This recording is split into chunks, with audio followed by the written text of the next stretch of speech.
it. She's like a gun, and she ain't afraid to use that. Ja. Kom nu. Jeg har startet. Du taler bare. Start. Vi gider ikke starte. Kom nu. Hvorfor gider du ikke? Hallo. I var lige et sekund, mand. Fucking lort. Ja, yes, jeg venter et sekund. Gider ikke. Kom nu.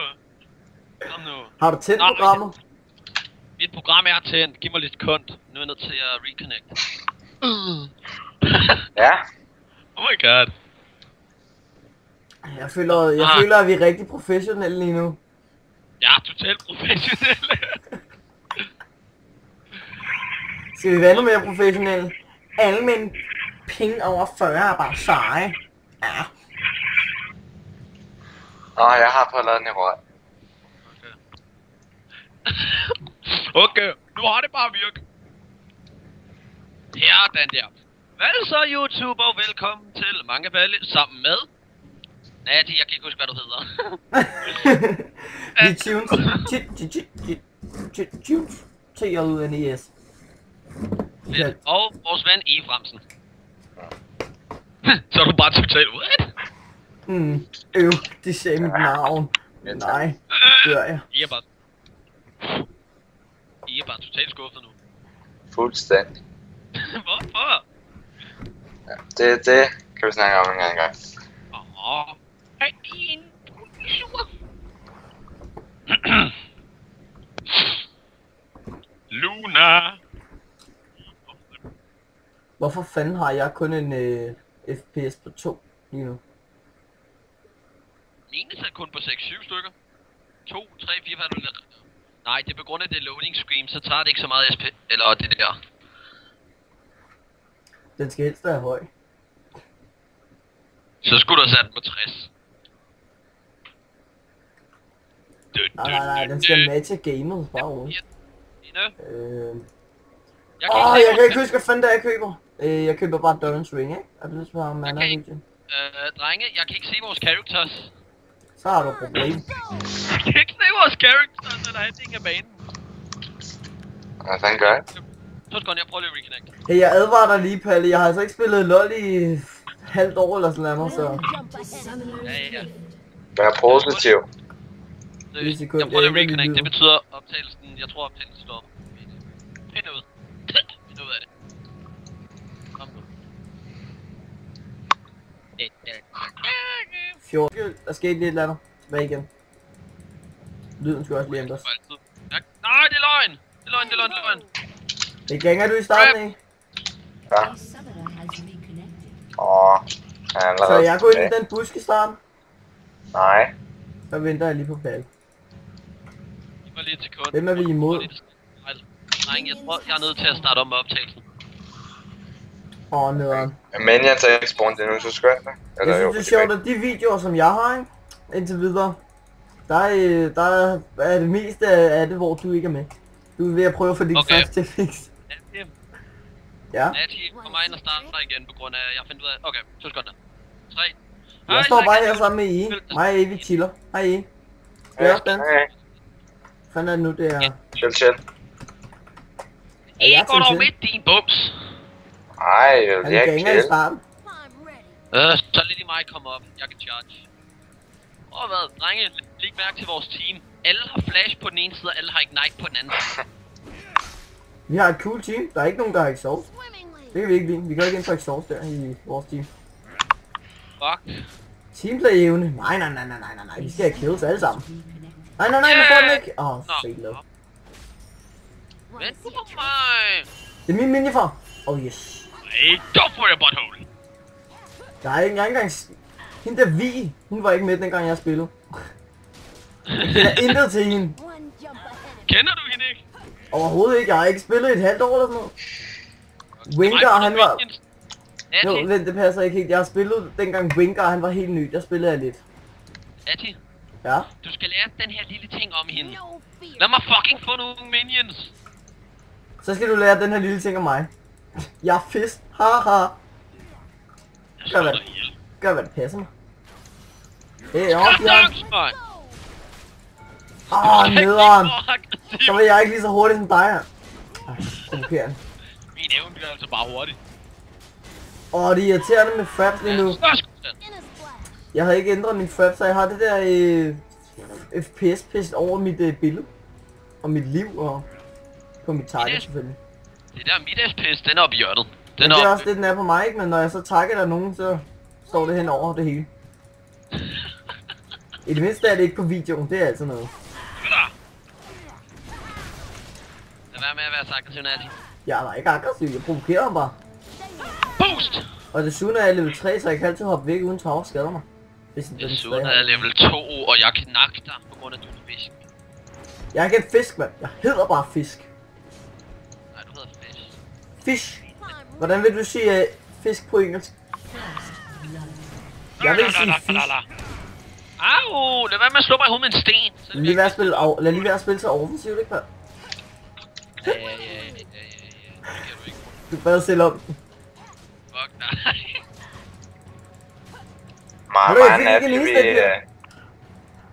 Vi prøvede lige at... Ja, vi tog et opvarmningsspil. Ja, og fik danse. Vi fik den der i 3 til at danse. 3v3? Ja, i den der specielle edderkoppeboss ting noget. I stedet for dragen. Ja.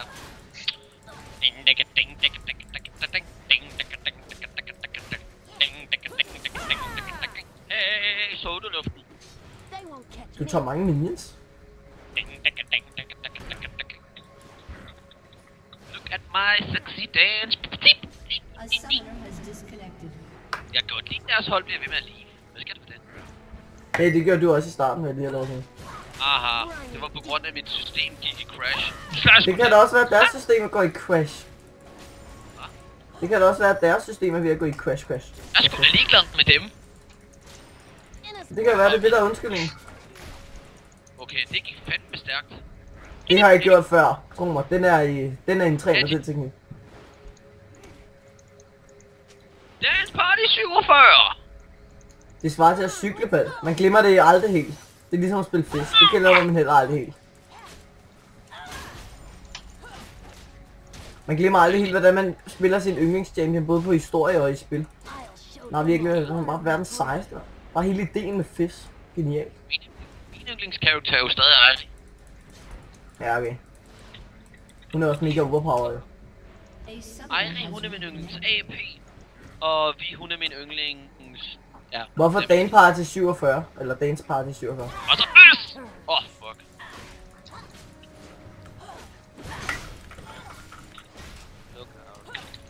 Var der andet? Hallo? FFK? Eller har de en jungler? Okay, Nej, de har en jungler. Og plus de også har en FFK. Ja. Ding, ding, ding, ding, ding, ding, ding. Dance Party 47 igen. Det sjove er, at du bliver sådan, du bliver meget, meget lav, når du taler, og når du så synger, så smadrer du mine ører. Det er på grund af, at min stemme bliver lys, og jeg øger sådan lidt på min stemme.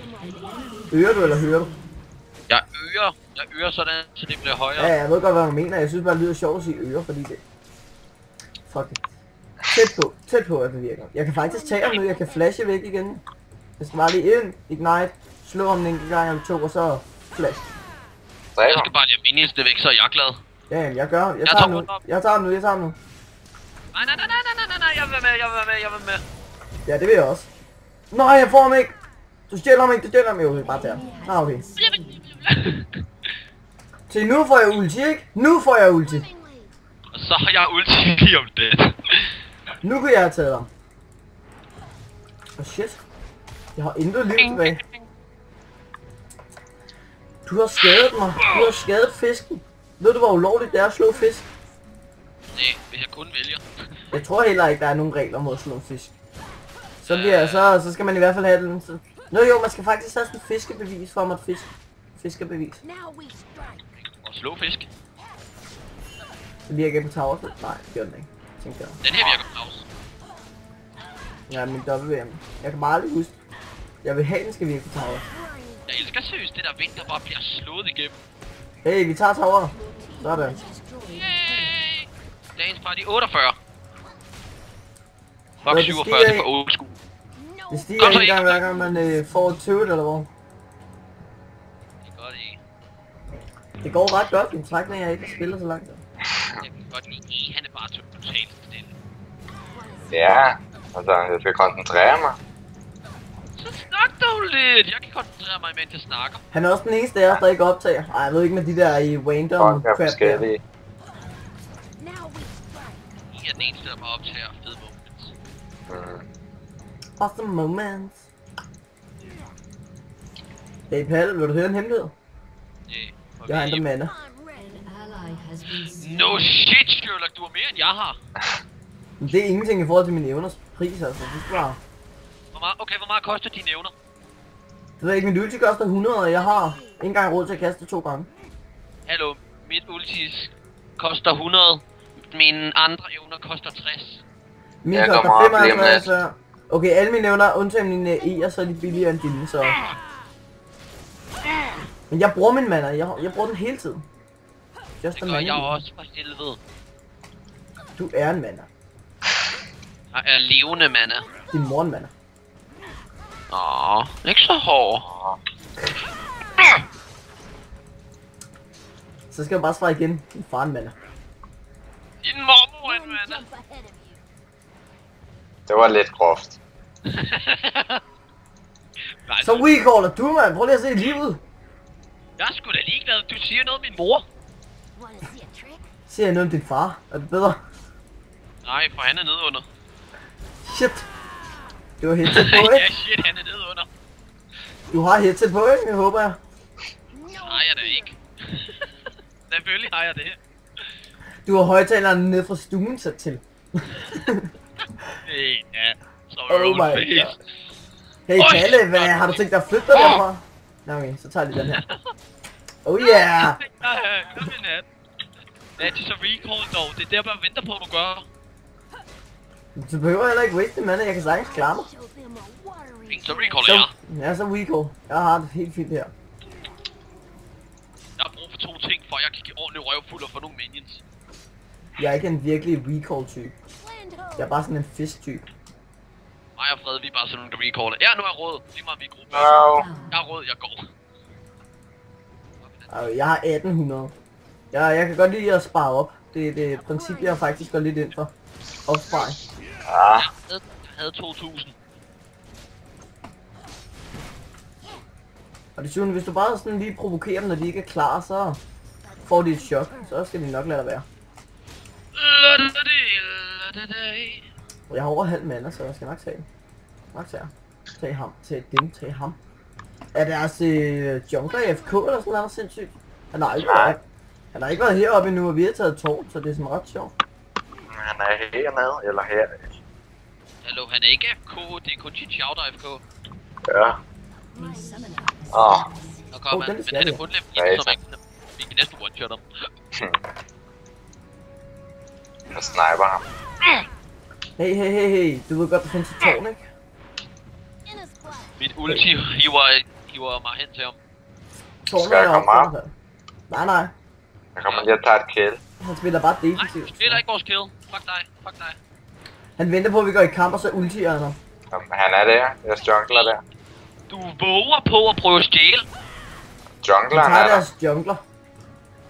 Hvor er han? Et eller andet Der. sted. Åh, ja, der. Ham tager du, Pal. Han er din. Hej, Pedersen. Fuck, han har meget liv. Slaskeren. Du skal ikke løbe nogen steder. Hjælp mig.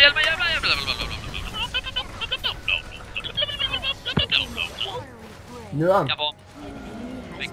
Fuck dig, mand. Du skal altid provokere. Jeg skal ikke. Og hurtigt ham. Go for it! Nej! Ah! Nej. Min E nåede lige at blive klar, jeg nåede bare ikke at bruge den. Slå skutteren, mand. Farvel, kælling. 1-1-2, det er ikke det værste, det kunne være meget værre. Jeg skal måske Jeg bruge har nogle en sko, 2-0. nu Jeg har jeg en tænker 2-0. mig om. Magic penetration. Magic penetration. Penetration. Penetration, ja. Skal du penetrates eller hvad? Det tager jeg, det er godt. Ingenting. Du kan altid se det på videoerne. Hvad? Ingenting. Jeg hører det igen senere, Nati. Det ved du. Det vil ikke gøre mig noget. Jo, jeg ser sgu da videoen igennem.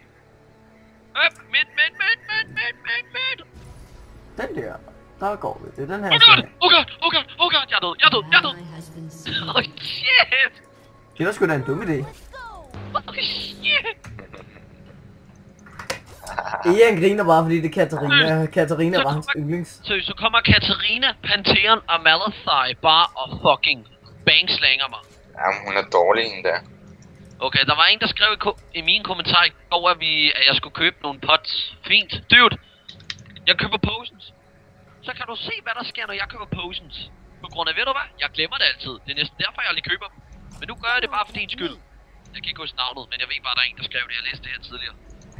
Hey, du læser ikke mine ting. Jeg ser så heller ikke din LOL-videoer, så. Jeg ser faktisk ikke så mange af dine videoer. Jeg ser kun Jo, LOL. jeg så din nye Minecraft. Har du overvejet Optifine? Så bliver du mere lægfri. Måske? Og Hvad er især når du det er en mod. Du skal også måske have en lå. Shit. Mindre af, hvad hedder det jo? Winter distance ting. Dude, Min jeg kan ikke finger. downloade mod. Jeg prøvede at downloade den der Portal 2 mod. Det kunne jeg ikke. Den er god. Den har jeg. Jeg har prøvet, men jeg kan bare ikke få det til at virke. Jeg kan bare installere det på min, og så kan jeg sende dig en kopi af min .jar. Må du meget gerne, hvis du vil. På grund jeg gider gerne at spille... Der bliver .jar. .jar, det er ja, okay. Det er nemmere, jeg bare viser dig det. Hvis du ikke ved, hvad din .jar er, så bliver det svært. Whoopsie. Owned to it. Kommer du i aftenklub? Nej. Gør du ikke i? Jo, jeg gør, men jeg svarer Gør bare jeg på ikke. Natas vejen. Jeg skal op og være, jeg skal op og, hvad hedder det, være lidt nørdet, mens jeg er et vampyr. Ej, det er så latterligt. Det er fucking grineren. Du burde Nej. prøve. Hvad er det, du mener med vampyrer? Du kender godt det der aftenskole noget, som du også selv gik til med noget rollespil, ikke? Ja, det er som jeg glemte at gå ud af. Ja, lige nu spiller vi live, men som vampyrer. Vampire the Masquerade. Stop lige live, Inger, I klæder jer ud og alt det der. Ja, folk klæder sig ud, men det skal forestille, at det foregår i nutiden, ikke? Udover at vi er vampyrer, og jeg kan smide med lastbil. Løb dig, bitch! Jeg Hey. Vi ellers har brugt bare ulti, mand. Det var lidt greedy af mig at bruge ulti, jeg fik den alligevel. Ja, jeg brugte ulti også, og mit skade altså helvedes til mit skade over 300. Og så bruger jeg den gang, det er så Mit skade er 285. Nej, min W har fået overpower til at tage kill. Hey Pal, så du ham der? Er det bare mig, eller synes jeg, at det her spil går lidt på? Det er kun det der alene, bare roligt. Løb! Hjælp mig! Ja, jeg kommer. Bare væk. Så kom væk, mand. Jeg er død. Ja, okay, det er jeg også. Jeg er død. Se, dude. Ham der, jeg kan stadig huske dit navn, men seriøst. Jeg køber ikke potions, på grund af jeg altid glemmer, at jeg har dem. Så fuck potions. Jeg hader. No. Nu at spille potions, så gør du det bare. Seriøst, jeg kan ikke finde ud af at spille med potions. Jeg glemmer hele tiden, jeg har dem. Så nu ved du det. Nu ved du, hvorfor jeg ikke køber potions. Og nej, det vil ikke hjælpe. Jeg skal i hvert fald hjemme. Hey Palle, ved du hvad jeg tænker på? Jeg så din første... Okay, jeg så lidt af din første video. Du taler lidt offensivt, synes jeg. Du ved godt, der findes små børn også, ikke? De skal ikke tåle det. Hvad mener du med offensivt?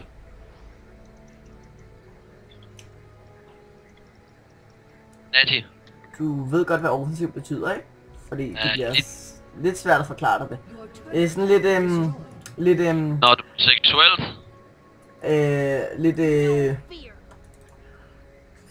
Okay. Folk der er sarte, luk ørerne nu. Sådan, fuck dig, din bitch, din sådan noget. Alt det der kommer ud i chatten sådan her. Okay, hvis jeg kan... Hallo, hvis jeg kan finde ud af at redigere det ud, så gør jeg det. Du kan også bare lade være at skrive det i starten til sådan pænt meget nemmere.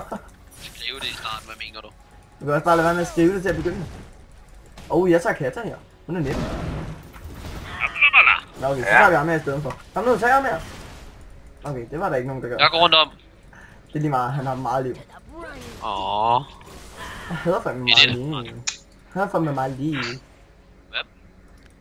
Så er der en fuld W, Hallo. Vi skal også lige have de to towers fra de andre lanes, og så går vi tilbage til vores egen lane, okay, Nancy? Ja, jeg går lige op og tager dem hurtigt.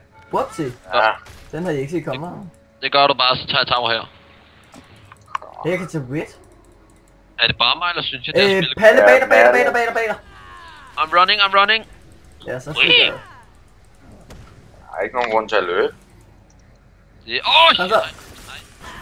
Jeg kan Har du ikke set hende? Det er du mærke til, at de står ved en ulti. Lad du mærke til, at du dør. Fuck. Jeg har en, bare rolig. Jeg Jeg er har død. killet. Det er lige meget, jeg får hende. Tak, E. Hey, jeg gav dig en assist her. Hvad? Jeg Betyder det tænker mig om assist næste gang, jeg prøver at redde dig. En gang til. Jeg prøver at lade være med at redde dig næste gang. Hallo, jeg gav dig et assist. Ja, det er jeg også glad Og jeg gjorde det slet ikke af selviske grunde, fordi jeg gerne ville have kilo. Det var så meget bare fordi jeg synes, du skulle have assist. Ja. Jeg har bare en 2-2-2 score. Jeg har bare overpower ting og meget liv. Overpower ting. Og meget liv. Overpower LB. ting og meget liv. Jeg ved godt, jeg lægger en smule lige nu. Fuck. Det gør jeg ikke. Jeg Jeg lægger ved ikke, hvordan man ordner det i... for dig. Ja! Hvorfor skal du Go altid for være the så kill! røvprovokerende? Ja. Vi skal lige have nogle flere kills. Hvor mange kills har du? Du har en 7-2. Ja. Hallo, jeg har kun en 3-1. Dance party. Ja, vi vandt. GG. Det blev kort, så kan jeg godt nå til tennis. Okay. Desværre fik jeg den i 2 dele. Nancy, lad mig lige lave auto for helvede. Ja, tak fordi I så med. Tak fordi I så med. Vi går ud nu. Vi ses næste gang. Husk at lige like og